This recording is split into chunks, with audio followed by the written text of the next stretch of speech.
Welcome to ACLT Presents New Models for Creating Thriving Black Communities and Inclusive Cities, a conversation series of the hashtag Thriving Black Communities campaigns. Let's welcome your host and the Emmy Award-winning Triana Holiday.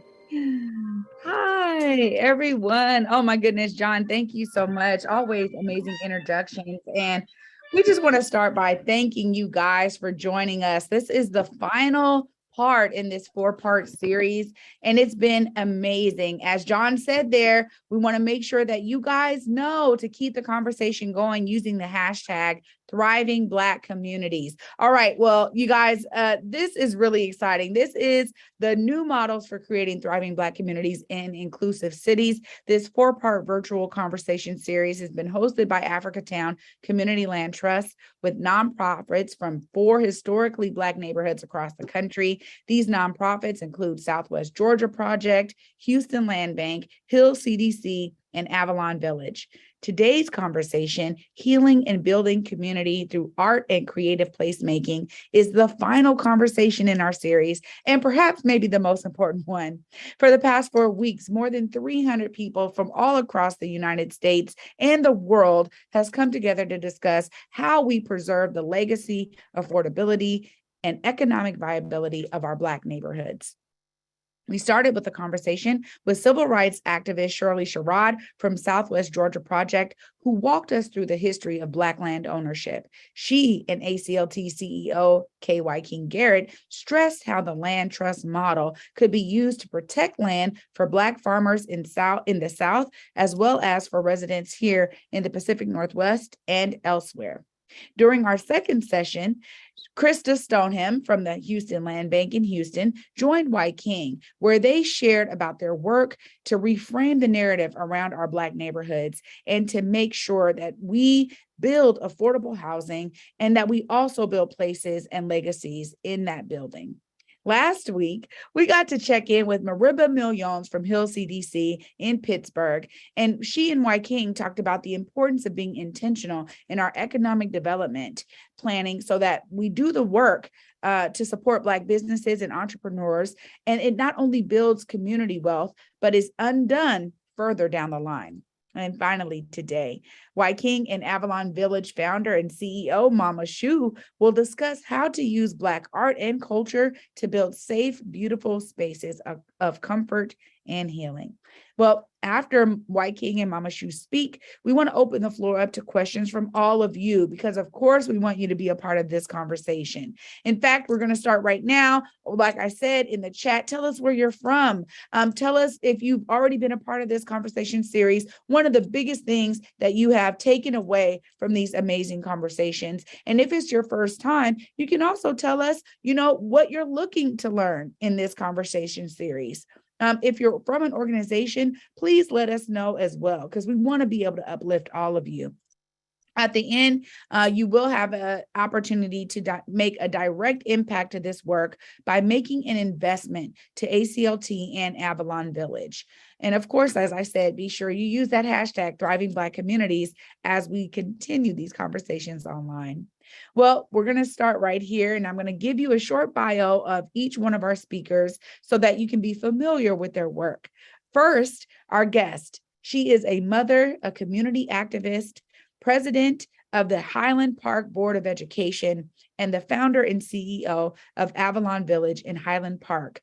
She and her team are building a self-sustaining eco-village in Highland Park, inspired by the memory of her sons, Jacoby Raw, who was killed at the age of 2 by a hit-and-run driver in 2007, and by the murder of her 23-year-old son, Chin Lu.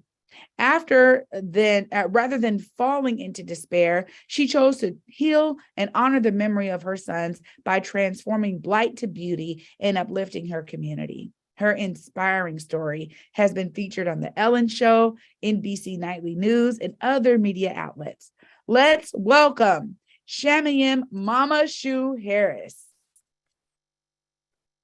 Thank you. Thank you so much. Yes, so glad you could be with us today. Can't wait to hear more about your story. Thank you for joining us. Mm-hmm. And of course, our host, a third-generation community builder, social entrepreneur, and current president and CEO of Africatown Community Land Trust. He's been a co-catalyst for numerous ventures, including Africatown Seattle Community Development Initiative, Liberty Bank Building, Umoja Peace Center, Hack the CD, Black Dot, Umoja Fest, Africatown Center for Education and Innovation, and King County Equity Now. Let's welcome Wyking Garrett. Thank you, Trey. Always good to be here with you.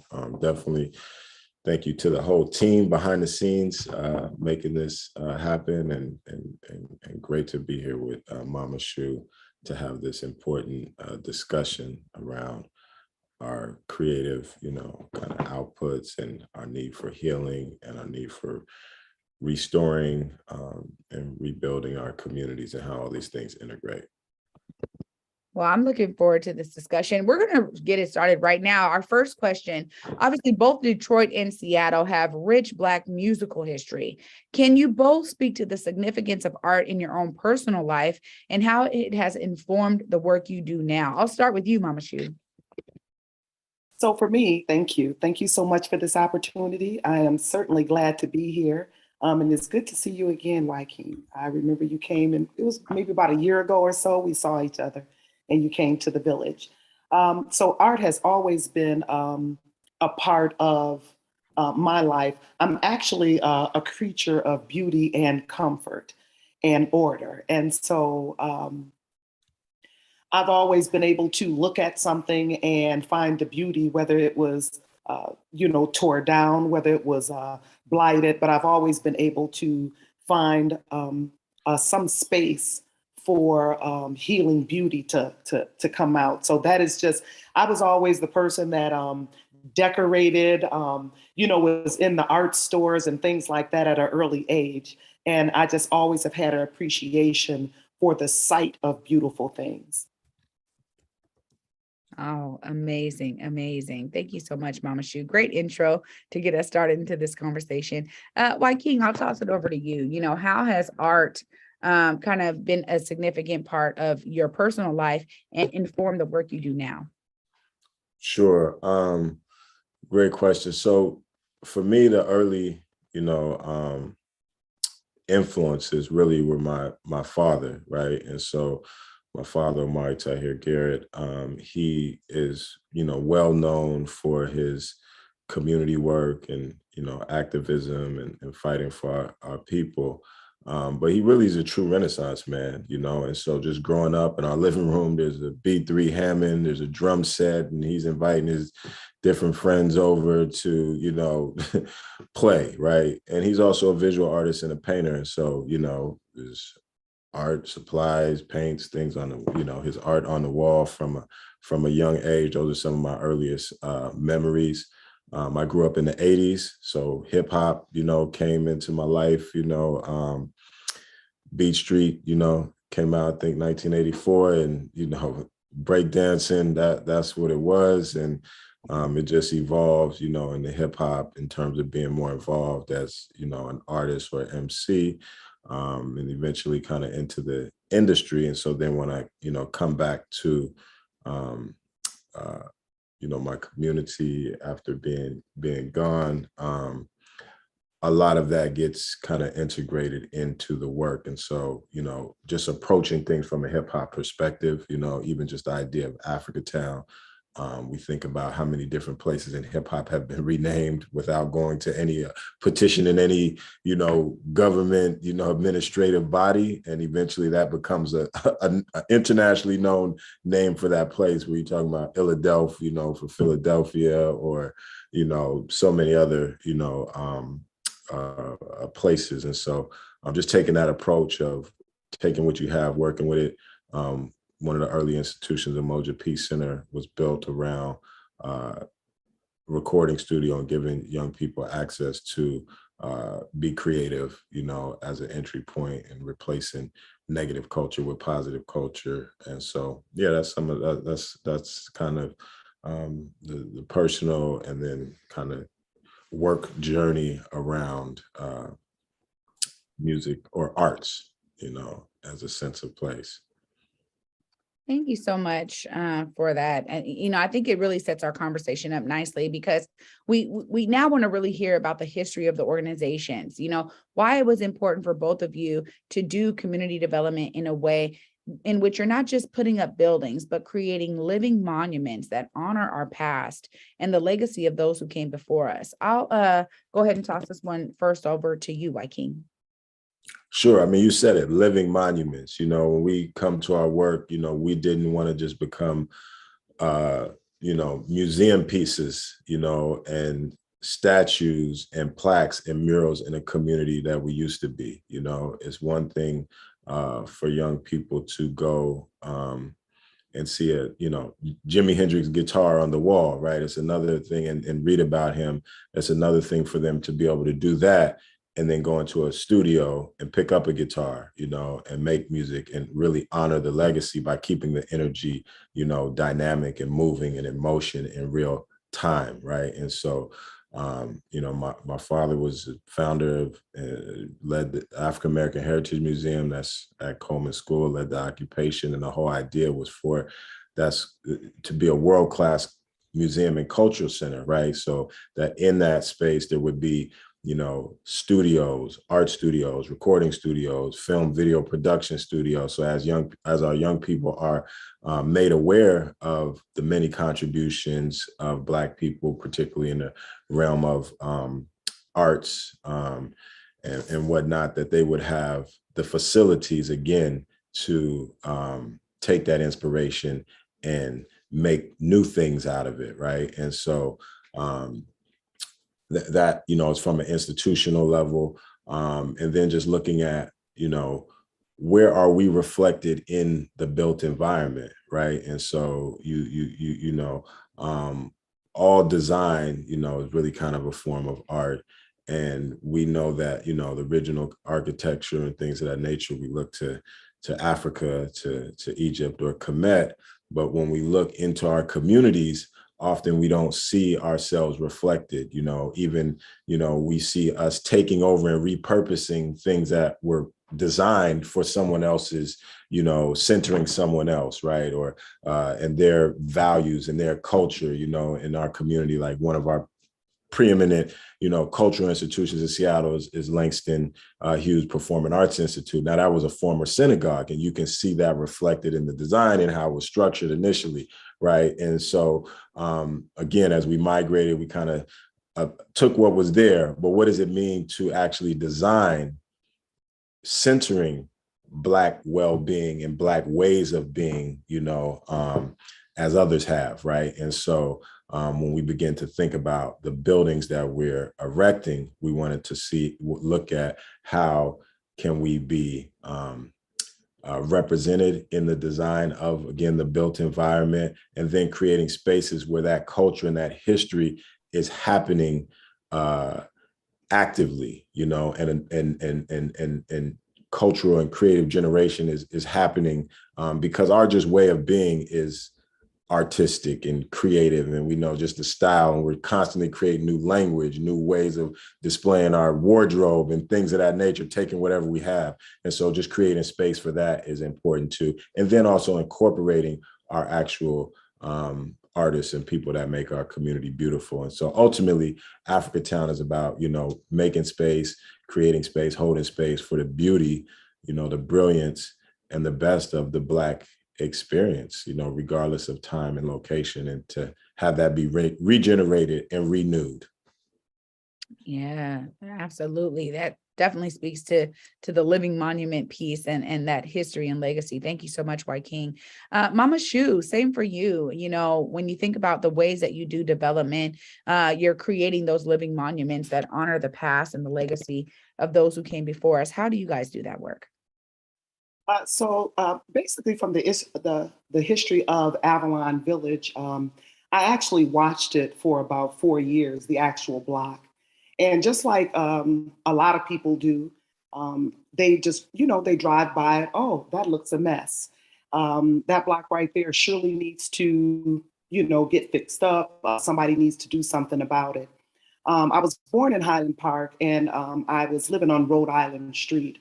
I would drive past this particular block, Avalon Street, located in Highland Park, Michigan, between Woodward and 2nd. So it's the first block off of Woodward Avenue. And I would just look over here and I would look at, it was just terrible looking over here. It was a lot of abandoned homes.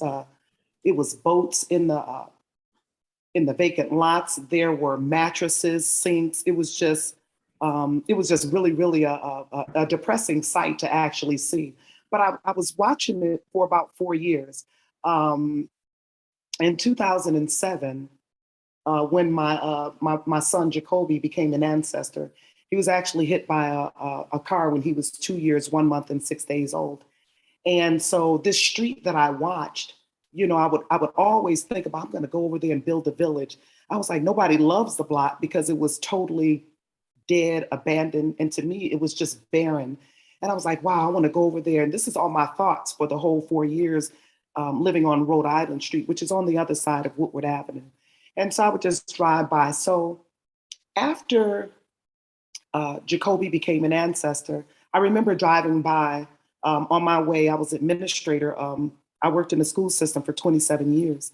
And so I was driving by, going to my, school job and everything. I worked at the Aisha Shule, which was an African-centered school in Detroit, Michigan.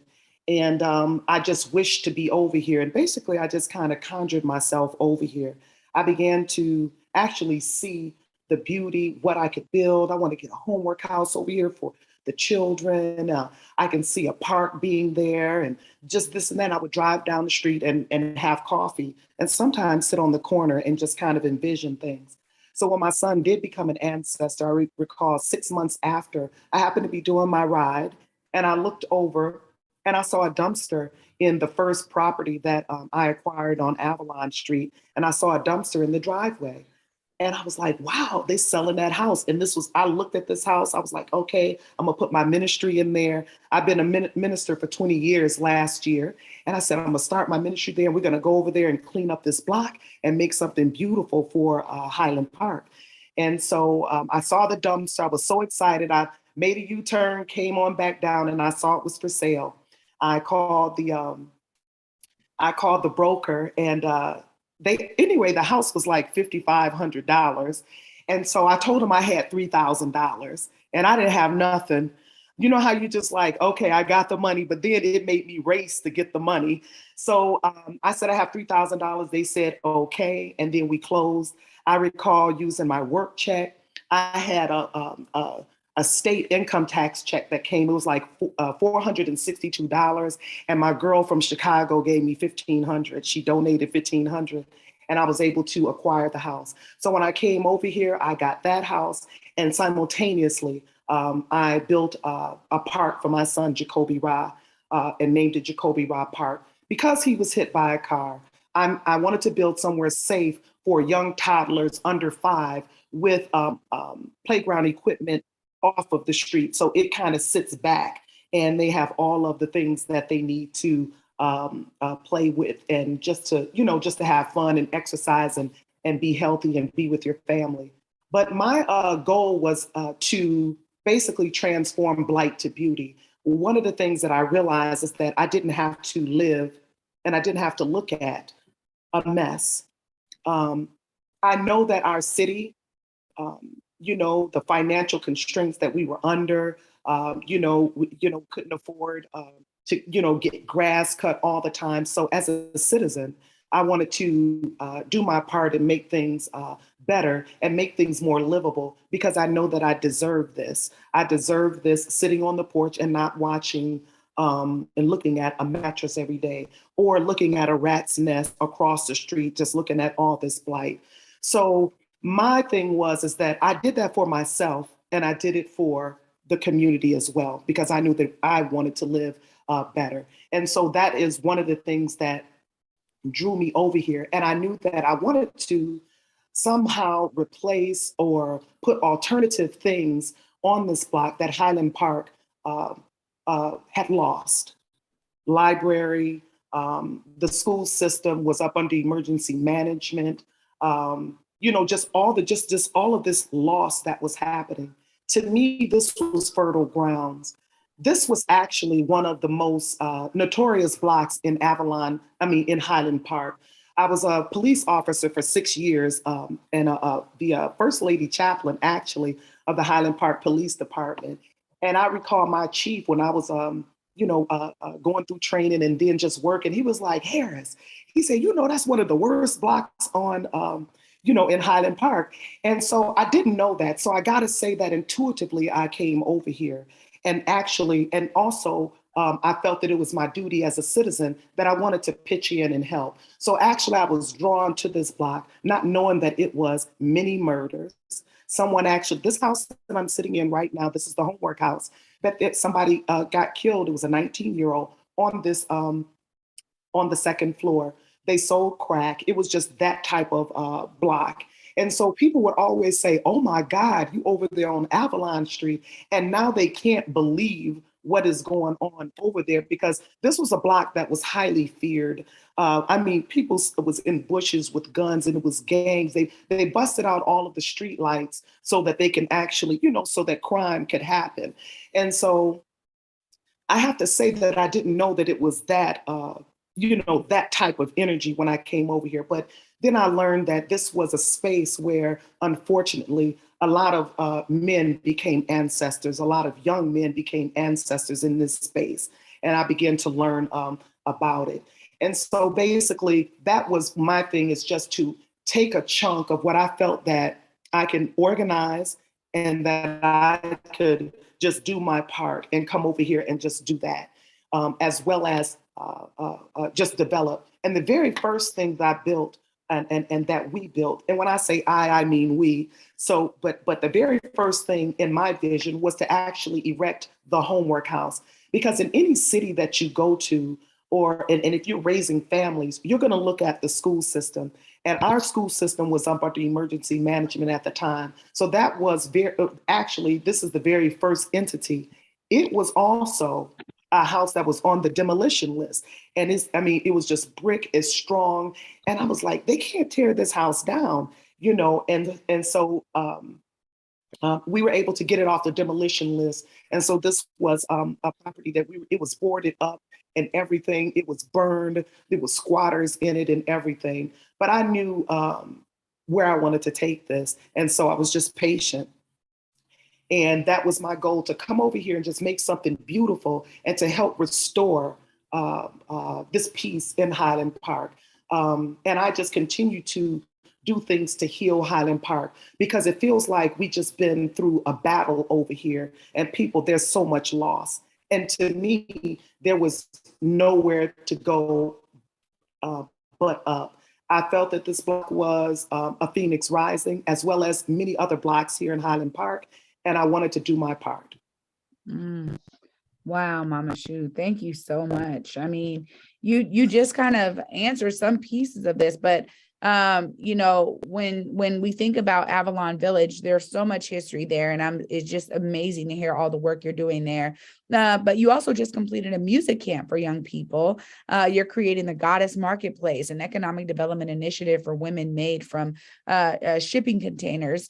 Local artisans will be able to sell their goods and grow their entrepreneurial ventures alongside other women who share their passion and creativity. Can you speak to some of these other innovative ways that your organization is using art and design as a tool for social change?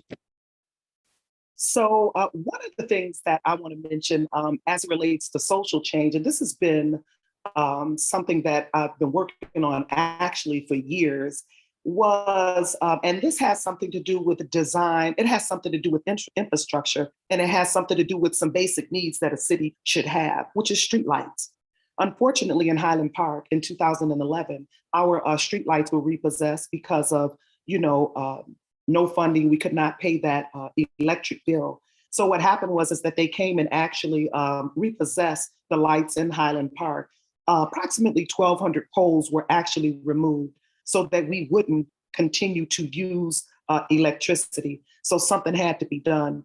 And that was a decision that the mayor and the administration made at that time in 2011. And so when they came to come get the lights, they came on the side streets. All of the side streets don't have lights right now, and it's been 10 years. Last year, well, actually in 2014, an organization by the name of Solidarity, we worked together with them and we collaborated. And I recall at the time, Jackson Coppell, he was the director, the executive director. And I remember telling him, this is even before 2011, I was like, okay, Jackson, I said, I'm building a village over here. I said, we need some solar street lights over here. And so it was a while before we got them, but we raised money for one street light. So this is actually Avalon Village's the very place where the very first solar street light in a residential area takes place. And I call it my block phone light, because it's just like one of those old fashioned looking ones, but it works, and it's been working since 2014. Last year in 2021, we had the opportunity to, we did a fundraiser, Solidarity, and we did a fundraiser. And well, let me just tell you this part. First of all, we kept trying to get this grant, this $100,000 grant. We got up almost two or three times. We got right up to the moment and everything. And then they voted on somewhere else. And so me and Jackson was on the phone one day and he was like, shoot, he said, look, he said, we got 20 grand or whatever sitting here. We could just raise money to get the rest. And let's just use this as seed money to go ahead and start our campaign and everything. I was like, bet Jackson, we gonna get it. It don't even matter, knowing we had been turned down and stuff. So I said, let's go, let's just go ahead and get it. And so we collaborated again and we were able to raise $75,000, which was matched by another organization, well, half of it. And then the other organization matched the other half. And so we were able to get 5 solar street lights with Wi-Fi capabilities. So that means our block, Avalon Village, between Woodward and Second, is the only lit block in Highland Park right now. It has all of the people who donated to the campaign on the polls. And I just said the other one's my block phone because these are more sleeker and sweet looking. Okay, they have the names of everybody who donated on the plaque, and it's so beautiful, and they're all tall and sleek. And actually, the lighting illuminates almost 10 feet over the block.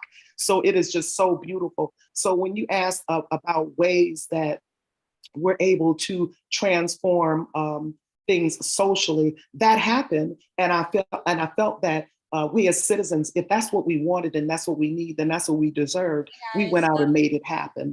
And right now we're sitting here still without lights, but Avalon is lit, believe me. And that job So that is project that we. Sorry. Yeah, there we go. Okay. I'm sorry. Go ahead. Yeah, and so Avalon is one of the most lit blocks in Avalon in Highland Park. There are also about 7 other solar street lights done by Solidarity as well. They're on private property, and that was the thing too, that they had to. The city was not hearing at that time to help make it happen. And we approached them several times. And I remember telling Jackson, well, you know what, Jackson, here's what you have to do. He's a younger person too. I said, this is what you do. Just go ahead and light up one block. Sometimes you just got to crawl before you walk. Do a little bit at a time. And guess what? The angry villagers ain't at our door. Because we got lights. So what happens is that everybody else is wondering why we don't have lights. And so sometimes we had to do that in order to show what is possible, that we didn't have to live without some of the very basic things like street lights. Wow. That is very. That's just one thing that I wanted to share about, something that we shared as it relates to beauty at the same time and order. To me, that's order. Yeah. And removing streetlights, it caused blight, because what happened is on those stumps that they removed lights, it was cement stumps, and it just looked like a streetlight cemetery. And when you go on, all you see is these stumps where lights used to be. So what I did was with the children in Hood Camp, actually, this is another camp in August, what we did was that I had them build some planters, square planters over them. And so now they're beautiful planters that are sitting over them. And we had actually 6 street lights on our block. So that blight is covered up with a beautiful planter and also flowers on it, just, as a beautiful memory. And so that particular shrine, or the death of something, was covered up and also healed. Mm.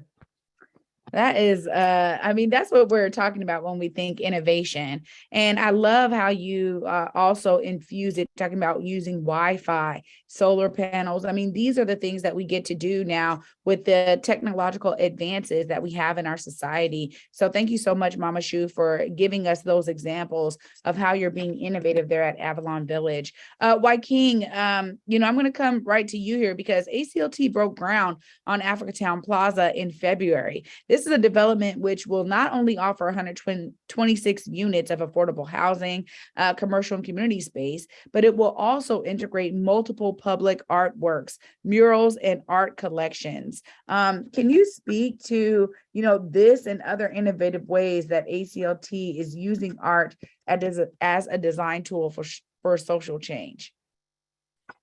Definitely. So,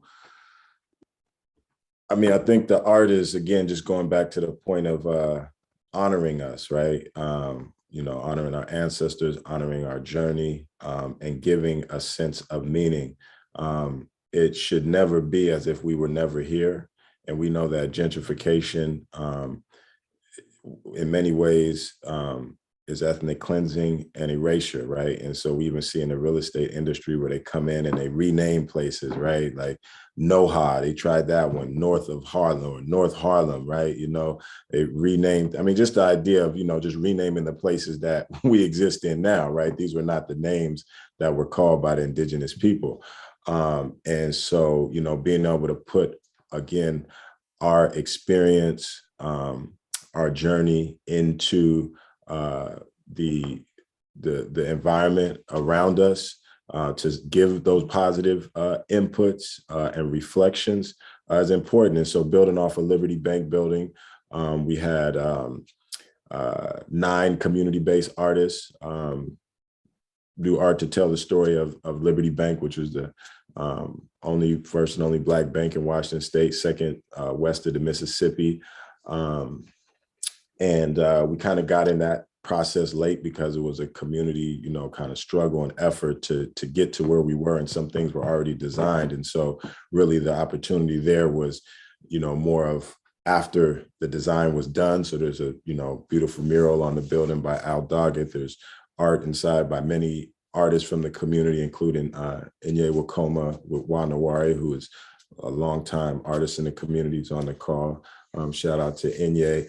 And I think there was, about maybe $300,000, $300,000 or $400,000 that went into the community.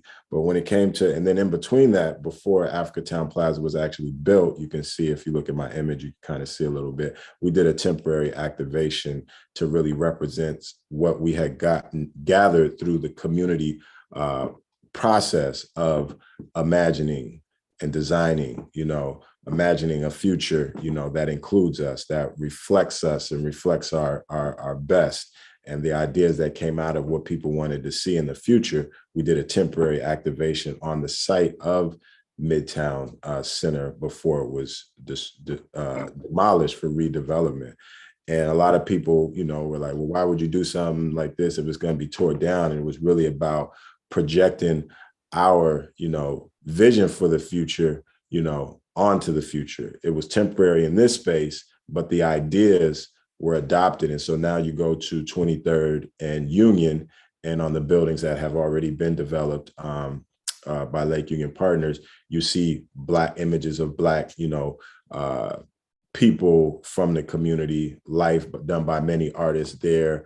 And then Africatown Plaza, again, we wanted to take it a step further and have not just, a part of art applied to the building that reflects us, or art in the building that reflects us, or around the building, but the actual building itself be, art, right? And so this time we had an actual international art call. We have artists from across the country, and even, as far as Africa and all over the world that submitted, who will be, helping to tell the story of, the aspirations, the journey of the community. But again, the building in itself represents Afrocentric design, right? And so that, in this time. So, just through this work, not only putting us into the environment, but again, supporting our creators, right? And so now you can see,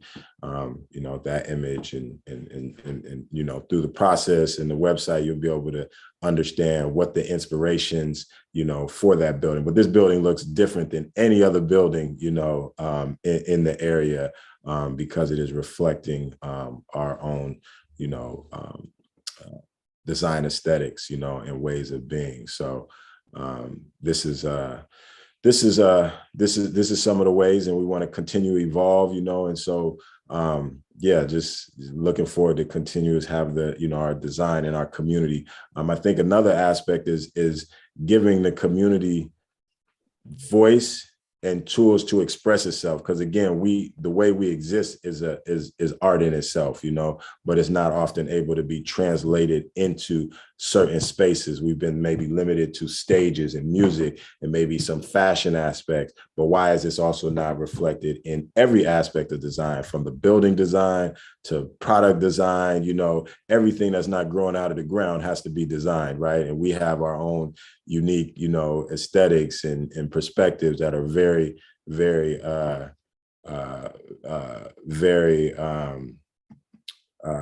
what would you say? Diverse, right? When you think about the diaspora of our experiences across the world as Black people, there's a rich menu to draw from, and we want to continue to make space for that to happen. And I think that's part of the innovation. We don't even know what is to be yet. And again, just honoring the many creatives that have come from the community, from Jimi Hendrix to Zenobia Bailey to Ray Charles and Quincy Jones, to D. Charlene Williams, who was a beautician, again, hair, that's another aspect of our art and design, to Ishmael Butler of Diggable Plant. I mean, there's so many, right? And then just the people who have not become that prominent, that influenced those people who became prominent, right? And so again, making space for even just our everyday aesthetics and style to become celebrated, honored, and crystallized in bricks and mortar. Yeah, this is so exciting, honestly, because when we think about art, we understand that there is such a legacy of art in Black communities, and to be bringing that legacy out into these spaces and places and living legacies is so phenomenal. And I love being able to witness it now. And I know Africatown Plaza is just going to be exploded with this art. So that's really exciting. And when we think about these innovative ways that, both of your organizations approach design and development, we want to speak to now some of the challenges that you experience incorporating art into these amazing projects.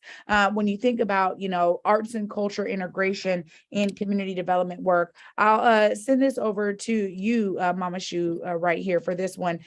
What are some of those challenges that you've experienced? Some of the challenges, and I guess maybe this is like a big bulk of it is that, sometimes people don't want to change or do things differently. And so a lot of times they're locked in, and unfortunately locked into a situation that is not good for them. And they don't know how to come out of it. And so sometimes, when you're thinking about something, you're needing support from maybe City Hall or just other folks that maybe just don't get it. Sometimes you just have to do the thing, and you have to just show them.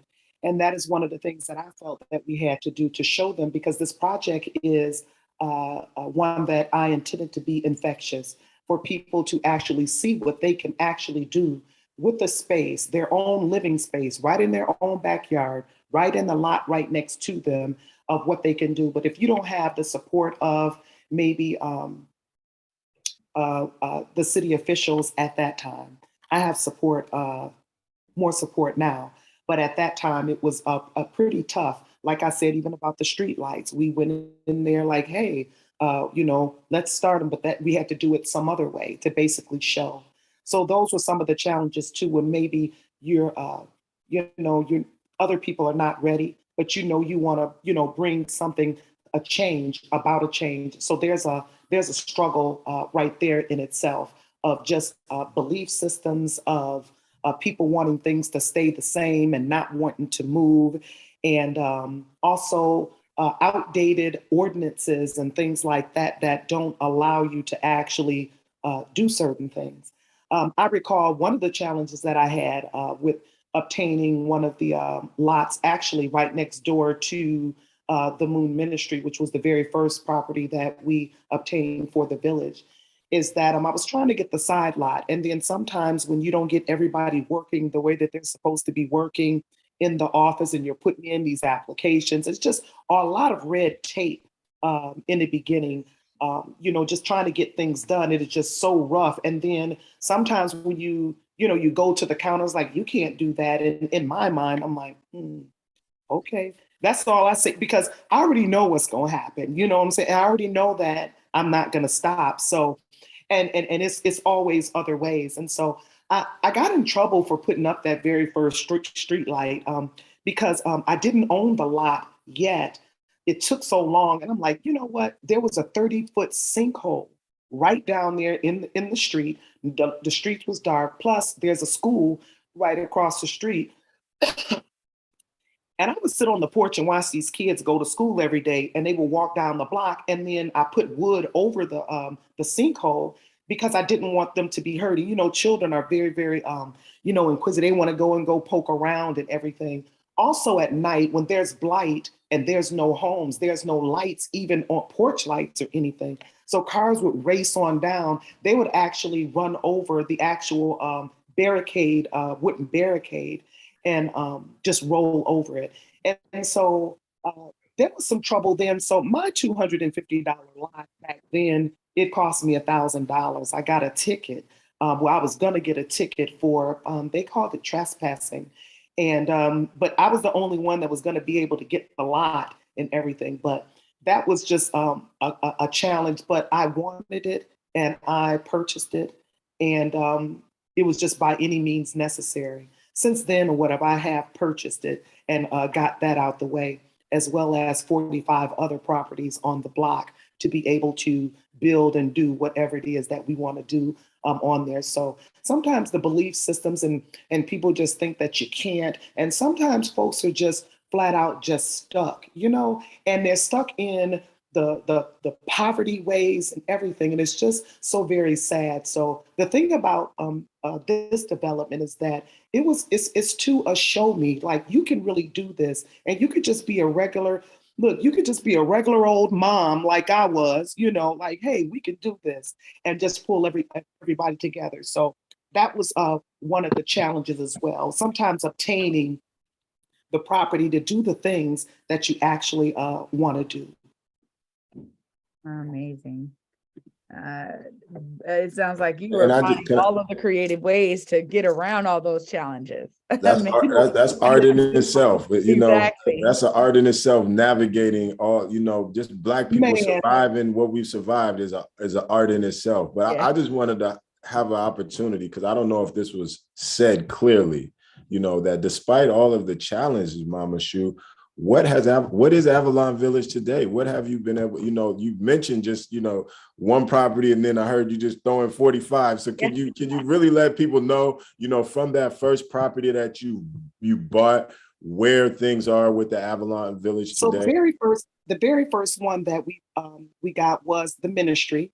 And it was boarded up when I lived there, the one I bought for $3,000. I didn't take the boards off until the next year. I made sure everything was tight on the inside and all of that. So we got that property. And then I was able to go ahead and get the homework house, this house. And I got that for like $2,300 as well. It was just this big old thing. Shoo, you can't do it. Oh my God, they need to tear this down. And I'm like, don't these people see a homework house here? Don't they see kids milling out of it and and just all on the playground and just sitting having lunch and reading books and playing? So this is what I saw. So it's almost like something I just couldn't unsee. So basically what I did is that I was sitting on the block, and this is a true story too. I was sitting on my porch, and I was trying to get this land across the street, to build the STEM lab. And it was 4 parcels. And it was just the toughest thing. Couldn't do this. I had to do a development thing, and I did, and it just was just so slow. And I recall, and I just heard this, it was like, shoo, move up the block, just go up the block. And I'm like, okay. And so what I did was I just looked up everything that was 2 digits. My block is 2 digits, the addresses.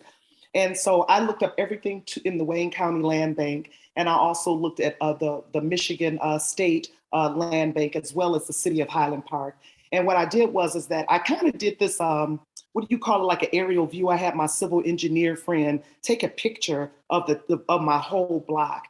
And what I did was that I went to Office Depot and I got these yellow stickers. And so on all the blight, I actually put what it is that I actually wanted to put in those spaces on the entire block, and the property that I wanted to obtain to make things happen. And so when I did this, I kind of checked it off, each thing that I was able to accomplish. So then I was the Wayne County Land Bank. I bought what I could from the land bank, and most of it was land, because I wanted to develop it from the ground up and create something beautiful. And so over time, I just chipped off and just anything that was available, I just got it. I presented my development thing. I want to put a community garden here and this and that, and I was able to get it. So now Avalon Village is 45 properties strong. We basically own about 98% of this very first block off of Woodward Avenue. I have 5 neighbors, and there's 6 residents included. The other homes are things that we do in them. Maybe we have 5 structures, and the rest is just beautiful land, and I have plans for that. But I remember when it was just so clear, and that's the thing too. And I don't even know if this is like something that we could talk about right now, but the thing about it is that sometimes we just get focused on a thing, and sometimes we could just go ahead and just be doing that low-hanging fruit stuff, like, okay, come up off of that. And I had to come up off of that because that right there was waiting. Then later on, that came so very smooth. I was able to get those 4 properties to be able to get that STEM lab, but then I was able to get more as I was, delving down. And I have properties in the 2nd block as well, just a couple of properties there as well, with the goal in 10 years of transforming all of the blocks of Avalon Street in Highland Park. So that's where we are as it relates to properties. And that does include the home that the Ellen Show donated. That is our city hall. The idea of the village is to create a whole working space with my government and everything. We have a police force. It's not called police. It's called the Avalon Village Peace Team, because that's what officers used to be called back in the day. They were called peace officers. And so basically, they're trained to come with peace and to make sure that things are balanced and to be really, really affirmative and positive. But also they're able to go the other way if need be.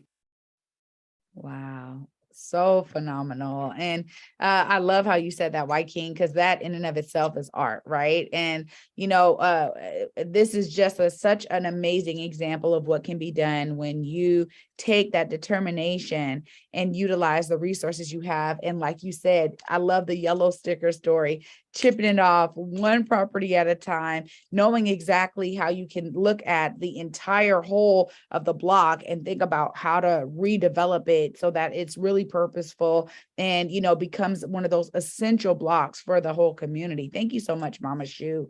We're kind of winding down on our time here, but I want to get this question in to both of you all, because when we think about this work, oftentimes we talk about it, and even in your example there, Mama Shu, needing the resources to maximize the impact of art on community building, but also there's a part that funders can play to support this work, especially for organizations like Avalon Village and ACLT that are developing in a non-traditional way. Let's just talk a bit about the resources that are needed to continue this work and how funding partners can really connect with organizations like yours to further the work. I'll start with you here, Wyking.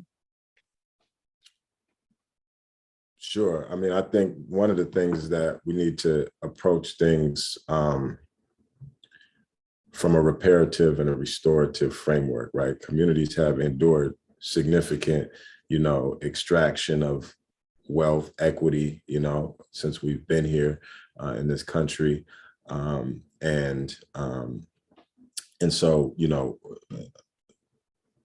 we focus on shifting the resources to be under, when we think about building a new normal rooted in equity, we've advocated for, land and access to capital to develop in ways that can, again, be restorative and heal our community from past traumas. But it's also about being in control of the resources that are supposed to impact our lives. And what we see is that, government is control, and at the end of the day, government is people. But many times those people that are in the government or in, different administrative roles are not rooted in and connected to or accountable to the community.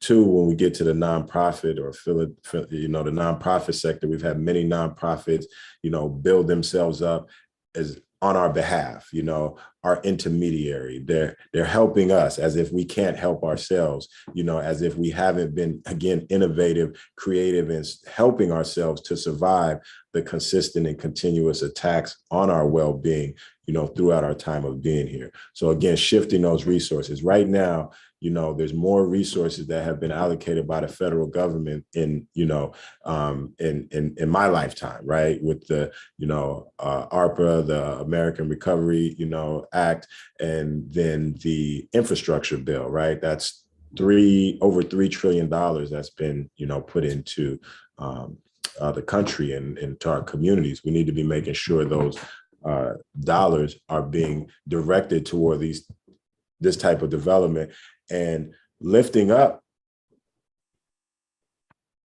queens, like Mama Shu, one of my mentors, Gus Newport, who led the restoration of Dudley Square in Boston and established that land trust of things. He said what they found through their process was that, mothers made the best urban planners because they were the ones that were facing all of the challenges in terms of dealing with their children and moving through streets that were inefficient, et cetera, right? And so thinking about even NeighborWorks, which is a national federal program, was started by a Black woman in Pittsburgh, right? So a lot of things that come to be national policy start with a community person, community development corporations in general. Another one of my mentors, the late Abu Sonny Carson, they started the Restoration Community Development Corporation with Robert Kennedy. That was the first CDC in the country. So again, starting from community and lifting up before there's a formal, anything, there's a seed in the community. There's dedicated community people. Mama Shu said, just a mom. There's no such thing as just a mom, because, mothers, they say the hand that rocks the cradle, right, is controls, the future of the nation, right, or society or civilization. So I think highlighting, and that's what, we've attempted to do with identifying people that are on the ground doing the great work, without necessarily maybe being acknowledged in certain ways or resourced, to make sure they do get resourced, right? And so, as they say, those that are closest, to the problem, those are most impacted, the ones who are closest to the solution as well. So taking the extra time to find the gems, the hidden treasures in our communities and providing them, because they're going to do more. They've done more with less. Likely they'll do more with more, right? While others have done less with more for decades, and our communities have continued to get worse. So that's one thing. And I would just say, to the point of challenges, it's, a lot of times the mindset, in both the status quo of how things have been done and people just continuously looking to do it that way. And then oftentimes in our community, our spirits have been defeated by the ongoing attacks on so many levels and people just being consumed with surviving, right? And, kind of not having that hope for thriving anymore, or knowing that we can get to that place. And so again, restoring that, inspiring people, and this is what, again, quote unquote, just a mom is building a whole community. Well, we have lots of just the moms around, right? So if everyone could, really understand that we have the power to make these changes, and then we go and make sure the resources are supporting this change at the community level, I think we would see a significant amount of change happen at an accelerated rate in our community. But we have to make sure the resources and the policies are prioritizing reparations, restoration, and making people whole who have been clearly damaged by well-documented policies and practice of public and private sector for, generations, decades, centuries. Yeah, absolutely. Mama Shu, when you think about this work, how do you see, resources coming in to this work and, philanthropic partners being intentional about their connection to bringing more resources to this work? What I see is, and what I want, and a lot of us want, is that some of us, and to go back to just a mom, I did an interview with NBC, and they call me the unlikely urban planner. I do a lot of tours and I do a lot of talks and everything to students who are actually urban planners, and I never went to school for it. I just actually did it. What I would like to see is more resources, more grant funding, more ways that people who have vision, people who are on the ground, people, like you said, the mothers and other folks, that they know what the issues are, and we know exactly where to go and what is actually needed in these neighborhoods. And I would like more funding to go to neighborhood buildings. I see like downtown is being built up and other areas, but our area here, we don't get funding for those kind of people who just want to do better and want to make things better in the neighborhood. And hopefully, just more community friendly dollars that also see some of the work that has already been done and be able to help to attach to that and to add to that person or that group's work, and let that be something that they can see. Basically, what you see is what you get, and let them just go ahead and build on it, and for it not to have any restrictions on it, especially if they're doing what it is that they say that they're doing. Yeah, that's really important. I think so much of this too is we always talk about it in terms of being relational and not transactional, right? And so when you have those real relationships and you're connecting with organizations that are doing the work on the ground, it makes it easier for you as a funder, no matter what the background you have. But when you really have those relationships, it does make it easier for you to actually see the work that is happening on the ground to be able to fund it. So thank you for that. I know we had some issues with the chat, but I want to just make it clear here that we had a couple other questions that I think are really pertinent to this, because one of the things that you were mentioning, Mama Shu, was about, a lot of the gun violence and trauma that had existed there in Avalon Village, and you didn't know, right? And yet, many people understood that history. So how can, communities in the Central District and Highland Park who have experienced that level of trauma and displacement, gun violence, and other wounds, how can we make sure that redevelopment is intentional about using art for healing and creating spaces of comfort? I'll let you go first on this one, Mama Shu. Okay, so one of the things is that just the building of the village actually is just one big shrine, because there were so many lives lost on this block. But in my own personal way, how I feel that the ancestors give us the energy and they empower us. And if they did that or whatever while they were living, they surely can do that when they're not physically here. And that is what the energy that I actually rely on. So I place certain energies in certain spaces and certain shrines or whatever to be activated and to draw from the energies. So specifically, I'll say that my two sons, for instance, this picture right here that's up, that's my baby boy, that's Jacoby Ra. And his name is, he's a star. Ra is the Egyptian god of the sun, and Jacoby means star. And so this was one of the very first entities, along with the ministry, my house, the first house, that I built a park simultaneously. But this is very, very healing, but also it reminds me of the energy of Jacoby. His dad is a musician.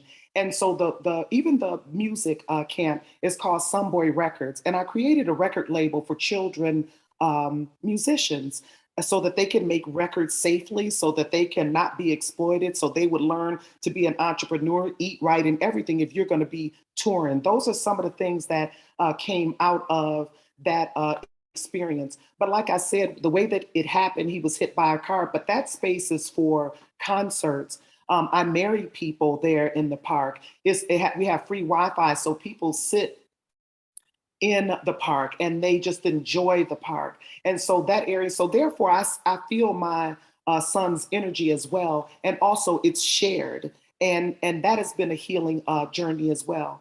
And then I have another shrine, my other boy, his name is Chinyelu Geb Kehero. Chinyelu means invincible.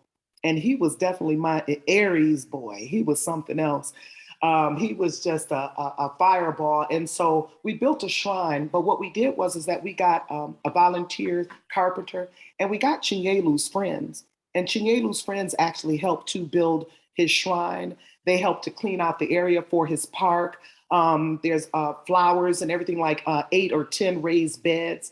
And so it's lit with solar lighting. And so it's a space for them to sit and chill and just basically just talk about their boy and just all kinds of stuff, and they sit up there and they just do their things safely in that area. When Chinyelu was living, we had this, since we had the land across the street, he would have all of his friends' cars all lined up and they would just sit up there and just, do they chilling, because it was important for them to have a safe space. Sometimes they're hassled so much by all of the other outside stuff. Sometimes law enforcement or people that think that they're just not doing right. So I told Chin, I said, you know what, we about to just, create this and have your friends or whatever come over here. And that's exactly what they did. So when he got killed, and he got killed on this block and ran across on the second block and actually died in his friend's house. He ran away or whatever. He always protected me. He ran away from the gunfire and I was sitting in the house at the time on a Board of Ed call. And I just recall that. And the first thing that popped up to my mind, because he was doing security, is that I know what he did. He ran away so that they wouldn't shoot up, where I was. He didn't want to. My boy was something else. Because even in his dying moments, I hear him it just came to me so clear about what he did. So this particular thing is actually so healing for me because it helps me to continue to create. And also I know that I have ambassadors in the heavens. So I have 2 boys and I have a bonus son that I actually eulogize here in the village. And I put their faces on a basketball court. So they're able to play and their friends are able to enjoy things.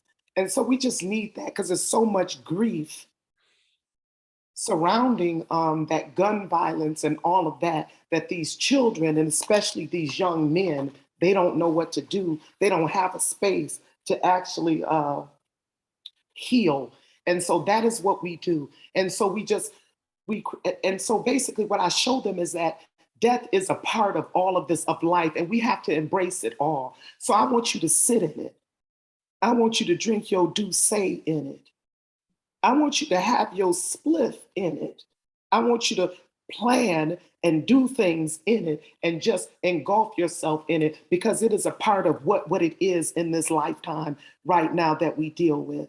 And so my children, that is what the shrines, that is what's special. Even I have shrine spaces for other beautiful humans that have entered our lives. We have somewhere called Jindai Gardens. It was this beautiful sister. Her name was Jindai, and she would take photos of us just all over the city. This was her thing. She showed up at everything. So we have an apple orchard for her, and it's down on the other end next to where the cafe is going to be. Her husband, his name is Kalinde, and he's an ancestor as well. We're building a fire pit in his name. So the thing for me is that all of it is the same, life and death, and we have to enjoy it and embrace it and take it for what it really, really is and still be able to go. And I feel that my 2 boys, And anybody else who has been through this situation, and they're able to see, a lot of the moms, they come and they say, you know what, I want to do that too. And I show them how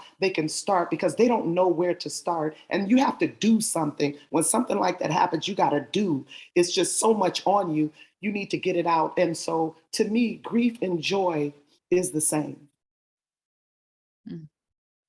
Such a beautiful example of how to create space for healing. That's very intentional. Thank you so much for sharing, Mama Shu, and for, taking your own personal experiences to another level, where now it's something that the community gets to also rejoice and heal in. Thank you so much for that.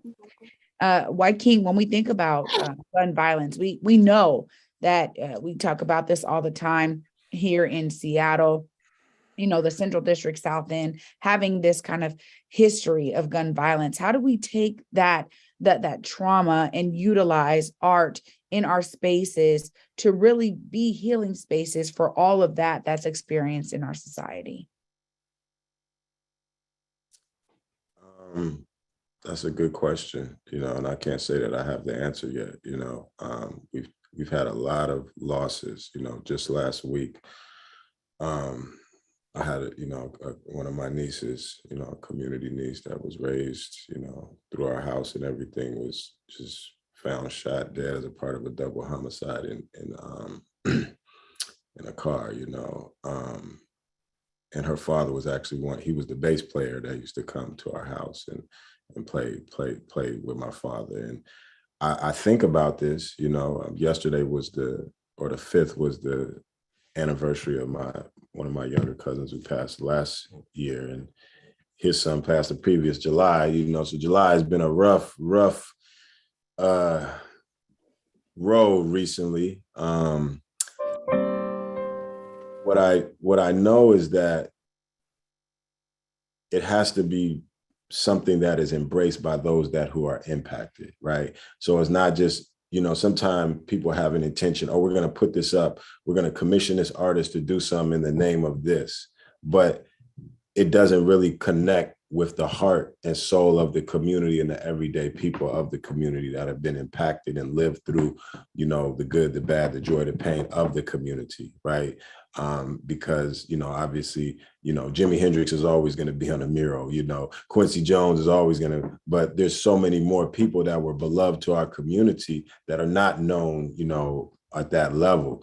And it really has to come from those who are impacted in terms of what really best represents. We can't just, again, put up a mural, and that is one of the challenges, with the level of trauma that people have faced, not only through these experiences that have been engineered into our community, the drugs and the gun violence. We don't produce the drugs, we don't produce the guns, but it just happens that so much of the activity is in our communities. We know that's not by accident, but that's by design, right?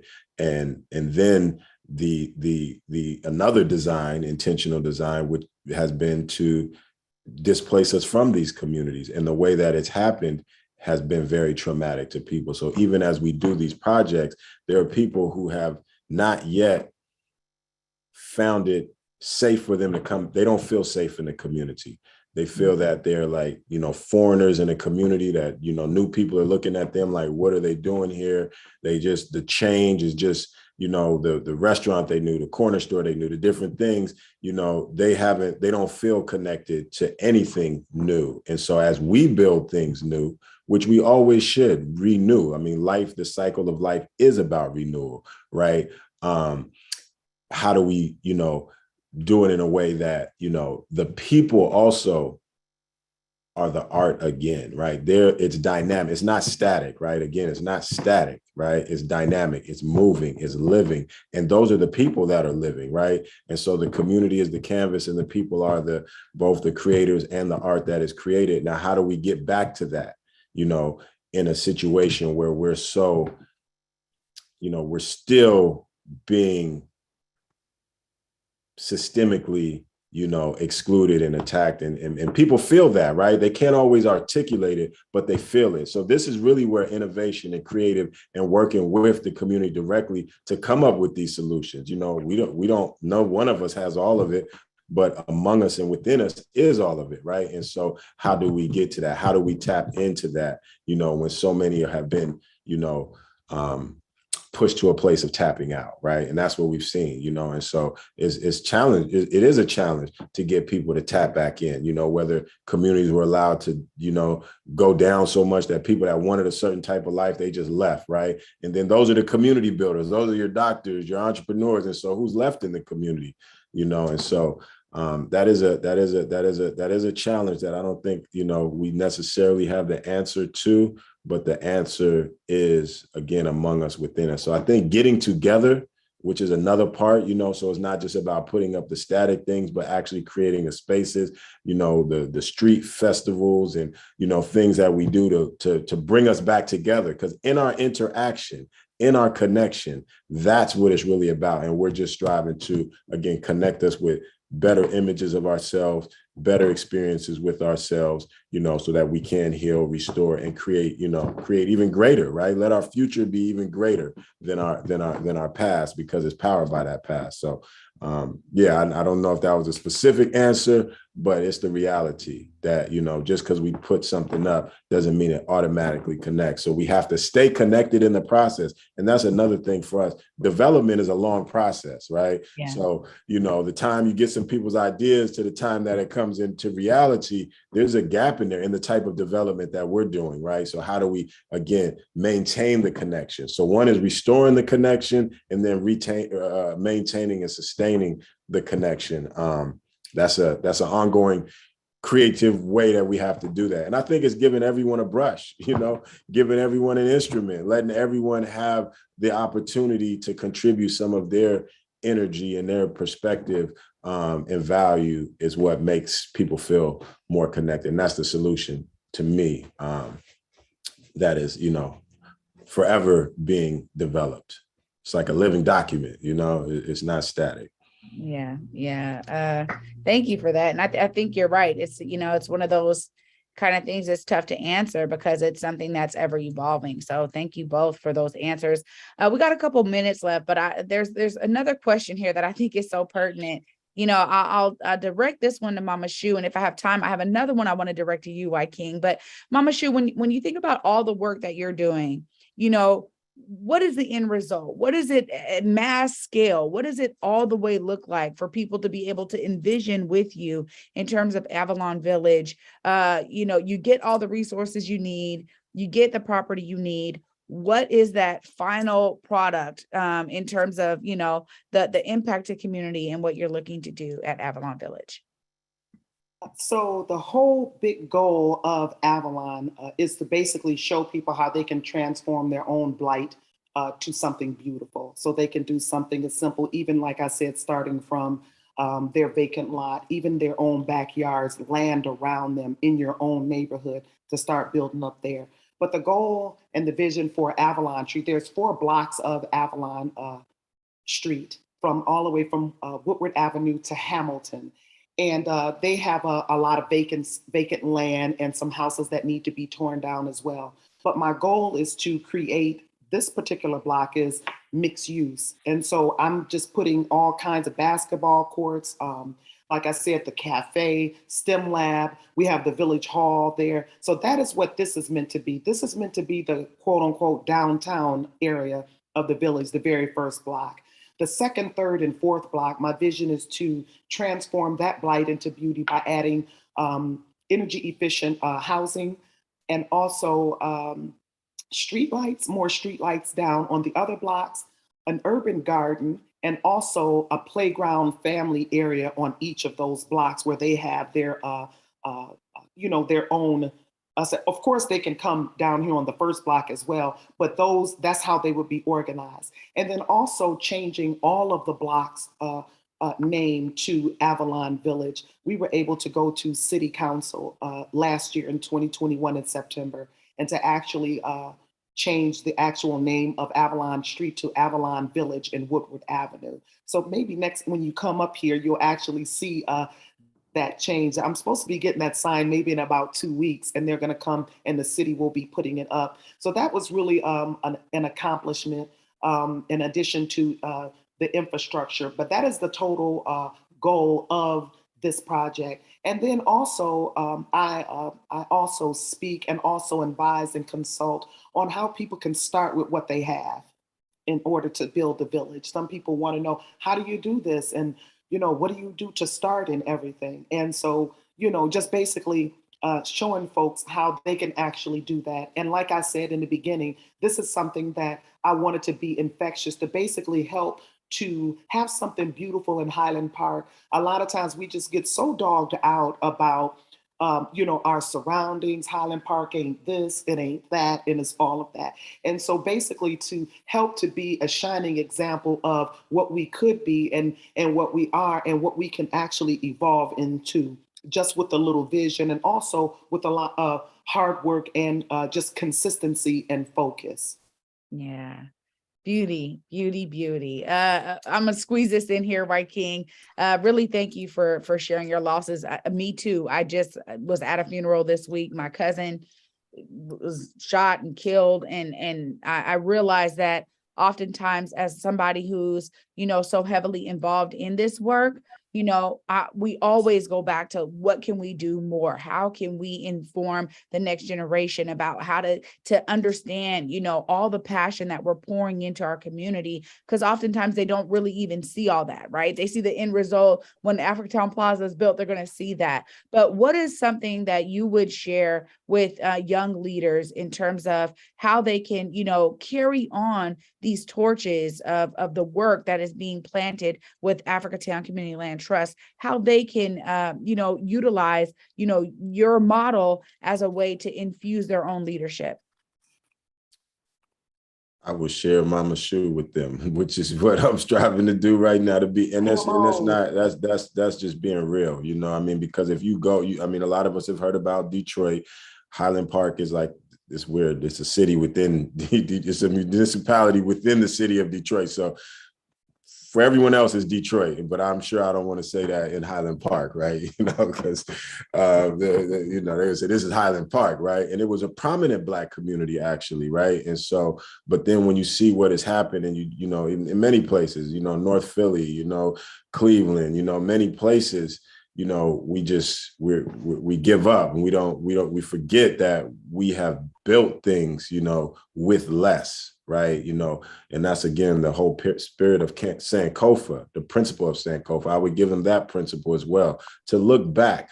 Let's not just look back at our down times, right? Let's look at our great times. And then we want to understand, well, how were we thinking? How were we relating to ourselves? How were we relating to each other when we produced these great things which continue to impact the world today? Some of them are still standing. Some of them are systems that we still use, like university systems, and many other systems, right? And so I would give them the blessing. I would give them their inheritance, meaning look even into your own family line, right? Your family. We think about Seattle, the people that came to Seattle from Louisiana and Texas, this is like as far as you can get north without being in Canada and west without being in Pacific Ocean. They were pioneers. They came here and they established things against all odds. Our people came out of chattel slavery, landless, and different things like that. And they still accumulated and built, and I heard Shirley Shiraz said on hers,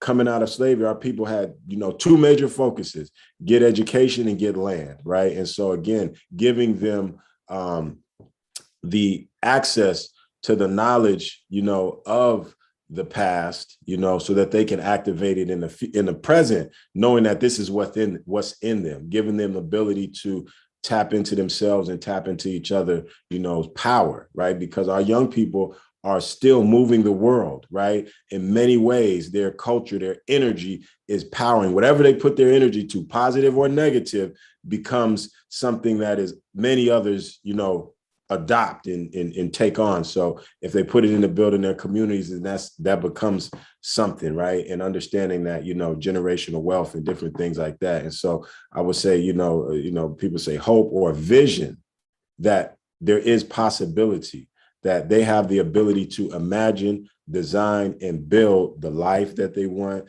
the community they want, and the world that they want, right? These are things that, I would strive to give. And then other than that, we just give real opportunities, right? Like, we want young people to get involved in working and building these projects. We want them to help design. We want them to, start businesses that go into these buildings. So also giving them something tangible and not just, ideas, but, and that's part of our work, is to just give a demonstration, because any one project is not going to make a community, just like one house doesn't make a community, right? But what these projects, I think that Africatown has been able to complete, like such as, Liberty Bank and the Africatown Plaza and the William Gross Center, brings the possibilities that if we could do this without everyone, and without a lot of people, with just a few people being dedicated, imagine how much more we can do with more people. And as a younger person, having the benefit of the experiences that we've gone through to this point, that means that they can go further and they can go higher. So those are the things that I would seek to give to them as they develop in their own leadership and greatness.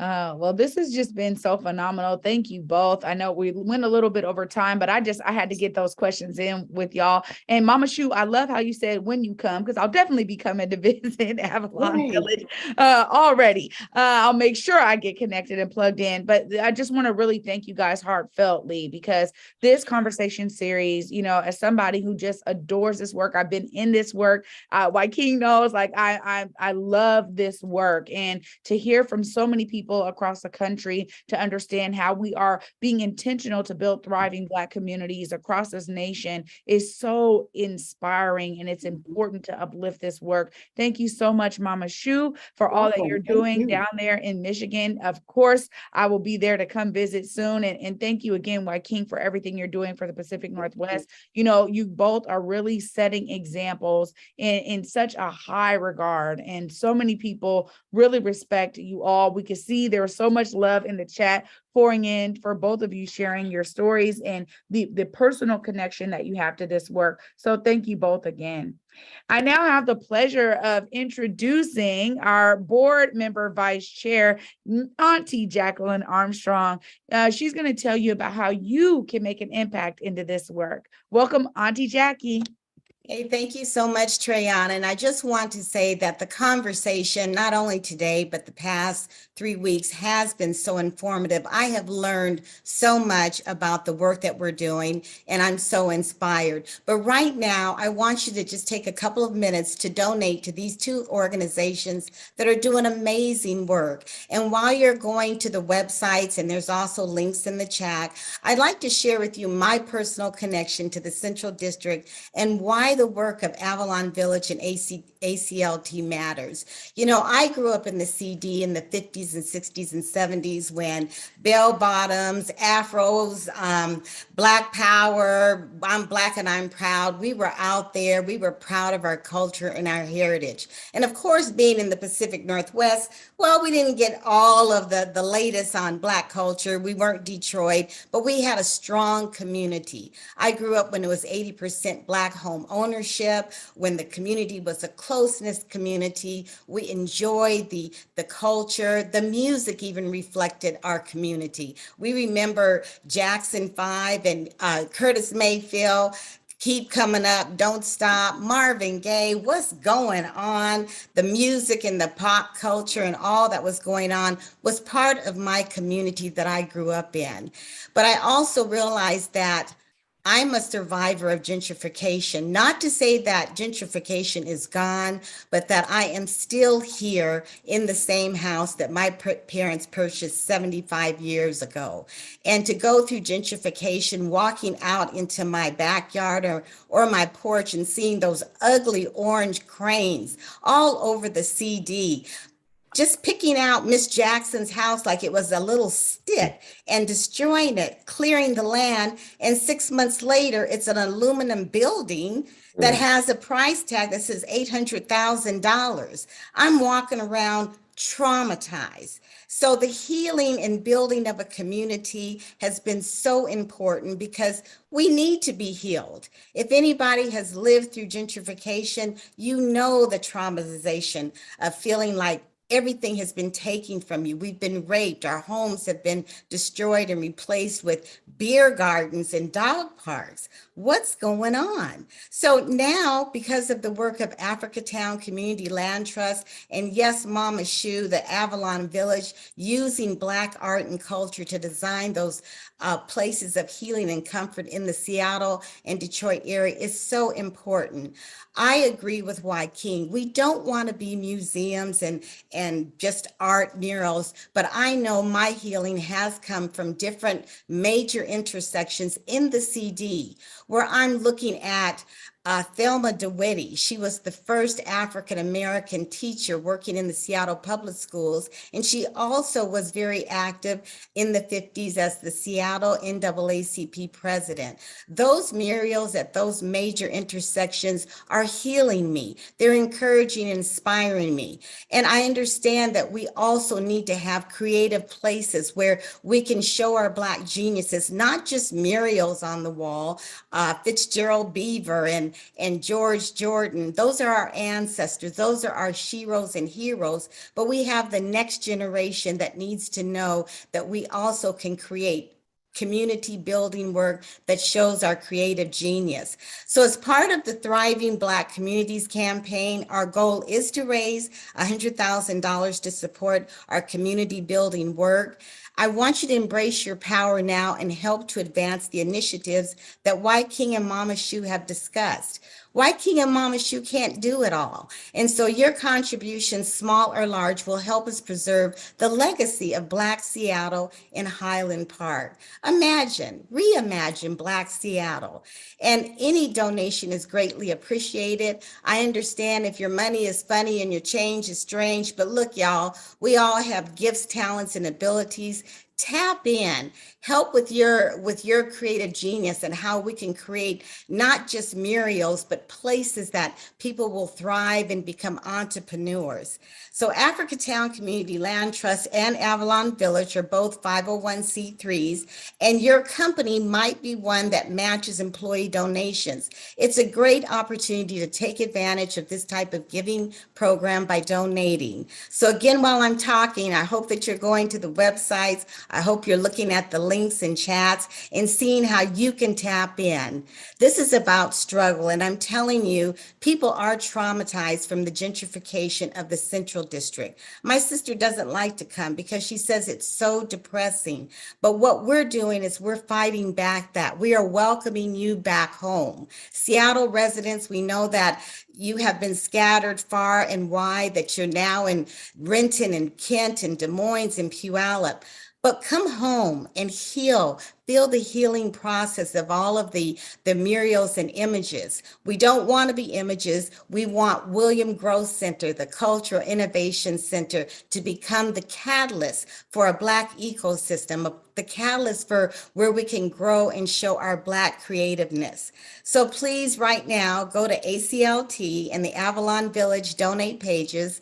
The links are on the chat. And if I could just also say, listen, July 16th, we are going to be at the Liberty Bank Building. That's from 4 to 8 p.m. Our second annual Reunion on Union Community Potluck and Block Party. That's right. You know, when we get together, there's going to be good food and good music, and we'll be out in those streets welcoming you back home. Look at the beautiful images and people that look like you.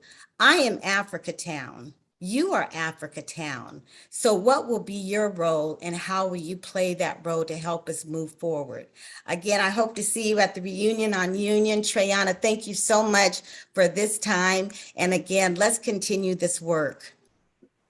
Oh my goodness. Thank you, Auntie Jackie, Miss Jacqueline Armstrong, y'all. You heard it from her there. Heartfelt person who has been a legacy resident of the Central District. We love and appreciate you so much. Thank you.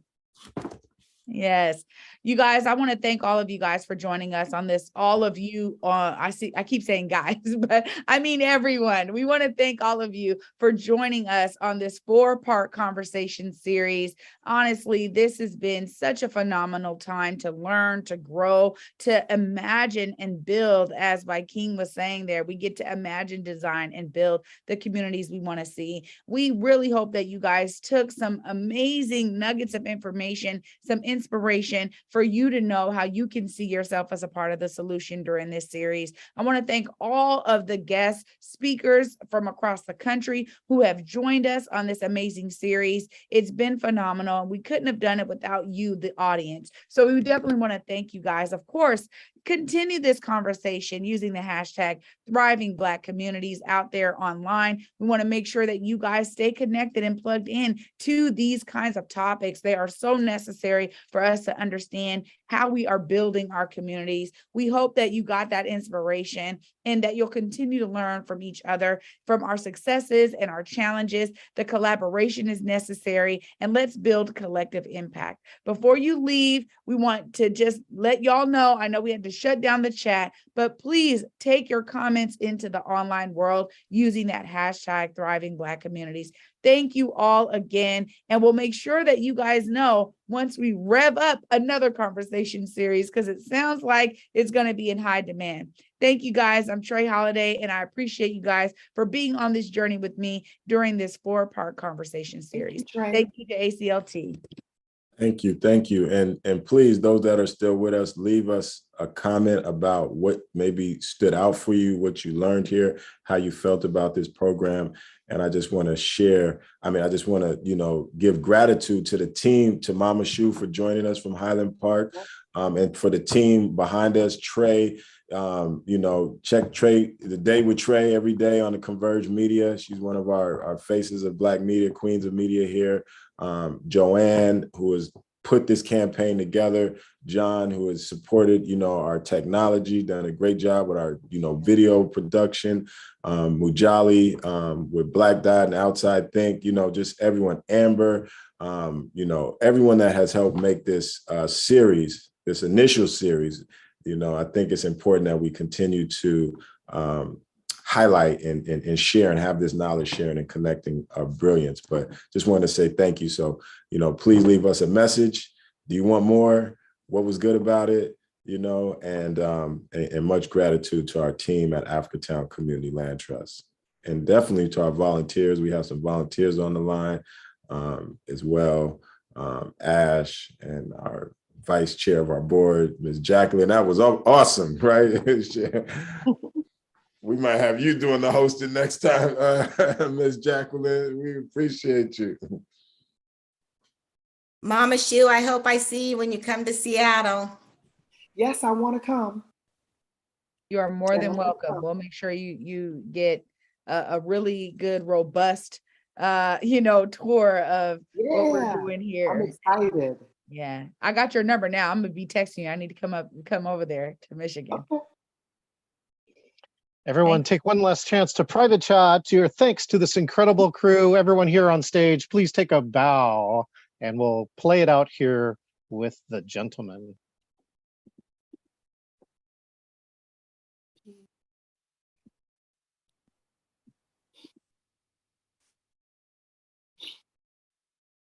Well, we hope we'll play it out here. My last piece of producing for you today. Thank you all. Thanks, John. There we go. Step 1, wake up early, gonna rise with the sun. Step 2,